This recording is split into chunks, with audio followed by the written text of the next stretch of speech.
最近日本自卫队闹了个惊天大笑话啊！2架直升机在自家心腹地带静冈县，竟然被几道激光给非礼了，而且一照就是10分钟。那大家都知道，前阵子这个日本人那是哭天抹泪的，非说咱们解放军的雷达照到他们的飞机，哎呦，那是受了天大的委屈啊！结果呢，这才过了不到半个月，好家伙！日本国内又出幺蛾子了，哎，这回的事儿啊，说起来吧，能把人的大牙给笑掉。那据说日本那边的媒体啊，什么共同社、时事新闻网报道，就在这个2025年的12月16号到17号这2天晚上呢，日本那个陆上自卫队有2架直升机在天上飞着飞着，突然被人用激光给照了，而且不是照了1下2下哦，有一架飞机被照了足足10分钟。那这地点在哪儿呢？在静冈县。各位，静冈县是个啥概念啊？那是日本的肚脐眼啊，离这个东京呢也就150公里，那是妥妥的心腹地带。这事发之后啊，日本那个叫小泉进次郎的，大家都认识吧？哎，就是那个说这个车轱辘话来回转，被这个日本网友戏称为尸神的那位。哎，这个家伙立马就在推特上发文了啊，那是义正言辞呀。哎呀，极其危险呀，可能会导致失明，我们正在严查。然后呢，日本官方那个调调也是一副宝宝心里苦，宝宝正处于极度紧张状态的样子。咱们来看看日本网络上是个什么画风啊？哎，只要你打开日本那个雅虎新闻，或者说是小泉进次郎那个推特底下的评论区，好家伙，那叫一个群魔乱舞，那味道就跟炸那个啥坑似的，臭不可闻。哎，有人说这一看就是中国人干的，中国现在的技术太可怕了。还有人说这肯定是战争的前兆，中国这是在试探我们的防空底线。那更有人在哀嚎啊，日本要完了呀，岸田政府软弱无能，让中国人在我们头顶上拉屎撒尿。我就想笑啊，这帮日本网友是不是平时看动漫看多了，这脑子是不是看坏了呀？这种心理吧，在医学上那是有个说法的，叫晚期受迫害妄想症。他们的世界观里啊，中国那就是个万能背锅侠呀！哎，走路摔了个跟头，那就是中国的路修的不平；晚上吃寿司闹个肚子，那是中国渔船把这个鱼给吓着了。那现在自家飞机在家里面被照了一下，那必须得是中国特工干的呀！哎，他们从来就不想想啊，有没有一种可能是自己人恶作剧？有没有一种可能是哪里来的不懂事的熊孩子？不，他们不听啊！凡是坏事必须赖中国，为啥呢？因为来中国最安全啊，来中国最政治正确啊，这就是日本社会现在的病态啊，一种巨婴式的病态。那这种舆论环境是谁培养出来的？就是那帮天天喊着中国威胁论的政客，他们把这老百姓吓得跟惊弓之鸟似的啊。这个时候呢，他们再跳出来说，别怕，给我投票，我来保护你们。你看这韭菜割的多顺手啊！哎，这事儿出来以后呢，日本那边虽然官方没敢明说是中国干的，哎，但是那种暗戳戳的劲儿啊，真的是让人恶心。小泉进次郎这老家伙啊，坏得很，他不说是谁，但是他故意留个白啊，让底下的日本愤青去猜。结果啊，日本那个议员叫什么山田太郎的，直接在这个电视上满嘴跑火车说，中国用激光武器摧毁日本军机只是时间问题。哎，来，山田君，哎，你给我出来，我给你补物理课啊！你说这个事是中国干的，那咱们打开这个地图看看啊，上海离这个静冈那是1000多公里往上，沈阳离静冈呢是1500公里，那咱们是有这个激光武器啊，但是咱们没有发明时空穿梭激光啊。这1000多公里，地球是圆的，你知道吧？咱们的激光是直线的，你知道吧？哎，哪怕咱们的辽宁舰出海了，离这个静冈也有个400公里。那再说这个技术啊，咱们9三阅兵的时候啊，是展示过那个激光武器，那个玩意儿呢确实厉害，300千瓦，那烧无人机跟烧烤似的，滋滋冒油。但是啊，专家说了，有效射程也就10到20公里，撑死了40公里。哎，你让我们隔着几百公里、上千公里啊，把这个光束聚在你那一架小破直升机上，还要照个10分钟，兄弟，哎，我要是有这本事，我直接在月球上刻字好不好啊？而且啊，真要是咱们军用的高能激光，别说照你10分钟了，就算照你1秒钟，你那直升机早就烧穿了，早就变成废铁掉下来了，还能让你的几个飞行员全虚全伪的飞回去写报告，这逻辑啊，那是硬伤啊！咱们再来聊聊这个小泉进次郎。哪怕你不关心这个日本政治，这个家伙的大名你也应该听说过。他在这个日本有个外号叫什么诗神，或者说叫废话大师。为什么这么叫他？因为这个家伙说话有个特点啊，那是听君一席话，如听一席话。他能对着这个镜头深情款款地说，我认为现在的危机就是一种危险的情况，或者说为了让大家安心，我们必须做一些让大家放心的事情。就是这种车轱辘话啊，他能说一天都不带重样的。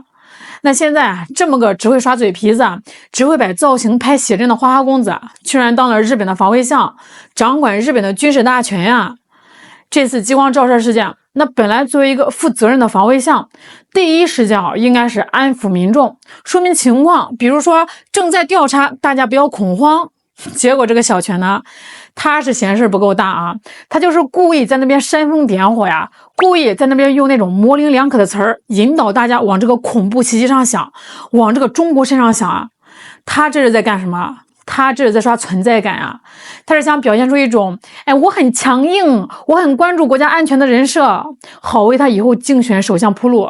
其实说白了这就是日本政坛的悲哀，世袭制。爹是首相，儿子就是议员，孙子就能当大臣，哪怕是个草包，只要姓小泉，那就能上位。你说有这么一帮草包二代掌权，这日本不出事才怪呢。日本那帮阴谋论者又说了啊，不是从这个中国本土照的，是你们中国派的特工，是潜伏在京港的间谍干的，这就更离原让谱了啊！各位琢磨琢磨，如果咱们真有一支秘密战线的队伍，潜伏到了这个日本的心脏地带，潜伏到了京港，这得多不容易啊！这得花多少经费，冒多大风险啊！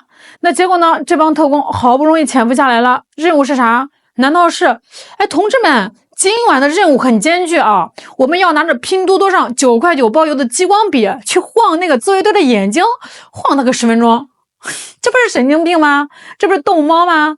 咱们的情报人员难道是吃饱了撑着呀？没事干去搞这种小儿科的恶作剧啊？而且你还得在2个不同的地方，一个是居野市，一个是高速公路边上，你得提前知道这个自卫队的直升机几点几分飞过来，飞多高，走哪条线。这种军事机密，除了自卫队自己，谁还能掌握的这么清楚啊？如果咱们连这都能掌握，这日本还防卫个屁呀！国防预算直接捐给希望工程得了。所以说呀，小泉进次郎，你赶紧回家带孩子去吧。这个剧本编的连3岁孩子都骗不过去。那还有人说这个事儿是内鬼干的，这没跑了。但是这个内鬼吧，不是咱们中国的内鬼是他们日本自己的内鬼。小泉说报警了，警察在查，查到现在呢，好几天过去了，连个鬼影都没抓着。各位，那日本那也是个法治国家吧？京港也不是无人区吧？那个强度的激光，那是能亮瞎眼的，那是工业级的或者是违规的大功率设备啊。日本警方称，这个激光源就在基地3公里外的民宅区，这么近。而且这个日本法律规定那是严管激光设备的。那结果呢？无法锁定具体目标，这就很耐人寻味了你想大晚上的一道绿光直冲云霄持续了10分钟，哪怕是个瞎子都能看见那个光是从哪冒出来的吧？那周围的居民没看见，路上的监控没拍到。日本警察是3天抓不到人，还是根本就不想抓人啊？那或者说是抓到了也不敢说？这就只有一种解释，贼喊捉贼。这就是日本自卫队自己导的一出戏。这个激光搞不好就是他们自己人蹲在那个民宅楼顶上，在那滋滋的照呢，目的就是为了制造那个极度紧张的气氛。那么问题来了，这日本人他为什么要这么大费周章的在自己被窝里演这出苦肉计呢？甚至连这个苦肉计都算不上，顶多算是个吓唬计。第一那是为了那个未完待续的剧本。前阵子他们炒作辽宁舰歼15雷达照射，想让这个美国人出头，结果美国人那是人精不想为了这点破事跟中国彻底撕破脸，没搭理日本。日本这就急了美国爸爸不爱我了怎么办呢？